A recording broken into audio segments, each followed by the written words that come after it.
हम सबका परमपिता परमात्मा वही है। इसलिए आप देखेंगे जीवन में 2 बार शादी होती है।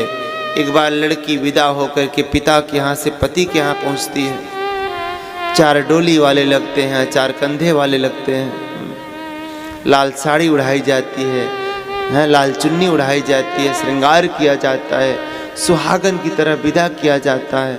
लेकिन प्यारे, वही जब ससुराल में आकर के अपने जीवन को पूर्ण करके पुनः मृत्यु को प्राप्ति होती है, फिर उसकी वैसी डोली के जैसी अर्थी सजाई जाती है।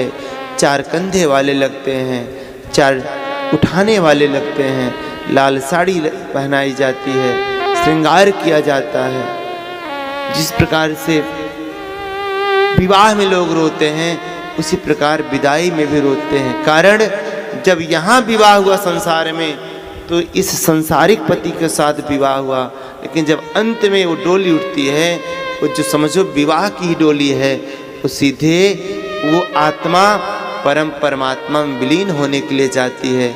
इसीलिए एक बड़ा प्यारा भाव हम सब लोग तो गाते हैं, एक डोली चली एक अर्थी चली, दोनों रास्ते में मिल गई है, एक दूसरे से वार्तालाप करती हैं।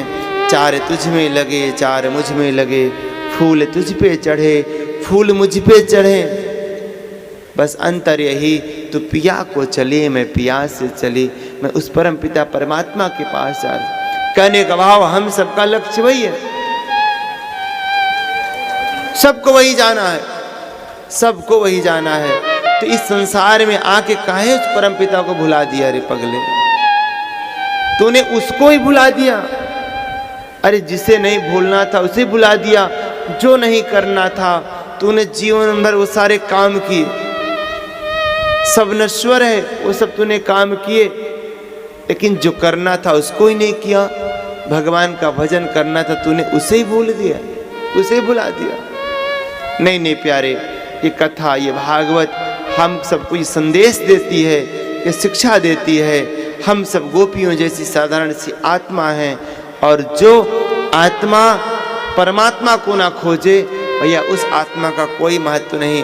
अरे आप शिक्षा लो, उस जल से अगर आप 1 लोटा भी जल पानी धरती पे गिराते हैं तो जल सीधा अपने सागर से मिलने के लिए जाता है। किधर जाएगा? जिधर गहराई होगी। वो बेचारा भले अपने सागर तक ना पहुंच पाए, लेकिन प्रयास करता है। आप देखिए कभी भी 1 बाल्टी जल छोड़ो या 1 गिलास डालिए, वो सीधा कहाँ किधर जाएगा? जिधर निचाई होगी।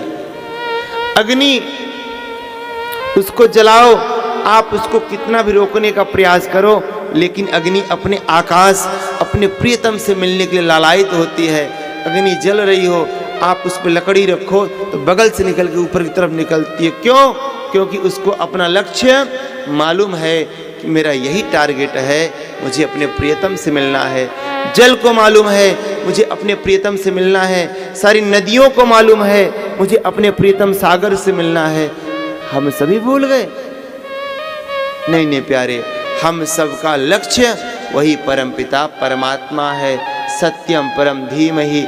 इस सच्चाई को जब जान पाई हैं गोपियाँ, रो रो कर के भगवान को पुकारी हैं। आज भगवान समझ गए हैं, आज मेरे बिहारी जी समझ गए हैं कि इनके अंदर जो विकार भरा पड़ा था, आज वो आंखों के आंसू के द्वारा सब निकल गया है।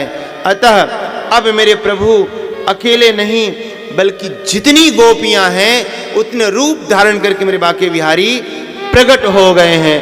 बोले वृंदावन बिहारी लाल की।